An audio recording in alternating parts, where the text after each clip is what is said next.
Okay, so you want to make beats. You probably have been on YouTube watching thousands of music producers and beat makers just to see what type of equipment they use to make beats. And I'm willing to bet that some of you have been to the Guitar Center, headed to the Pro Audio section, and tested out demo equipment. Or you have the famous Sweetwater catalog. You looked through all of the products, you read the product descriptions on the things that you're looking to purchase, or you're fantasizing about the things that you can't afford.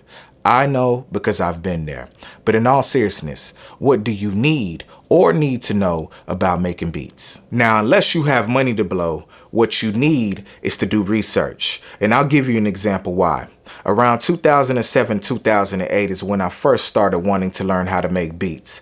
Around the same time, the music production world was going through a huge change, phasing out of hardware analog gear into software using MIDI controllers. Now, when I first started, I didn't know anything about making beats. I didn't know about time signature, quantizing, octaves, chord progressions. I barely knew what bars were, and I didn't know what MIDI was. But I wanted to purchase the latest gear that I could afford, and as fate would have it, Akai will roll out with their first software MIDI controller, the MPK-49. After weeks of staring at the MPK in the Sweetwater magazine, I decided to go down to the Guitar Center and give them what was left of my college financial aid refund, not knowing what I was about to get was a glorified computer mouse used to control music software. I didn't know at the time the MPK wouldn't come with sounds in it, and there was no software that came bundled with it. So when I brought it home, it just sat in my studio for 6 months until I was able to get a cracked copy of Reason 4, the essential version. I had a hard time trying to map the MPK to Reason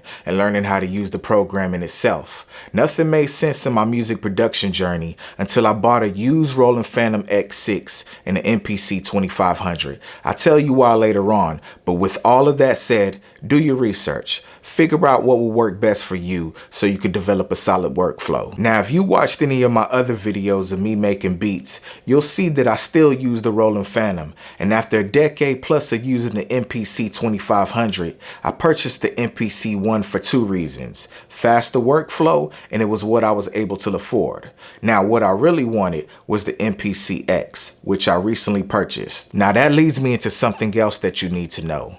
It doesn't matter what equipment that you have. What matters is that you learn how to master the use of the equipment that you have. Now, there's a couple of reasons or excuses on why I chose to purchase the Phantom and the 2500. The biggest reason being is that I was impatient. I was impatient with learning the process on how to create music with software. I just felt it was easier to plug and play.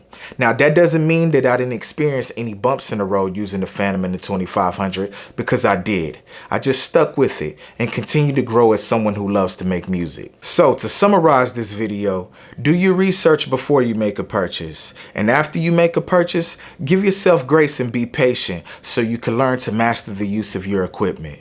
And also, have fun creating. My name is Olu. If you like what you watched today, hit that subscribe button and follow me on a journey through all things music. I'll be doing interviews, tours, and of course, my music production beat vlog. Until next time.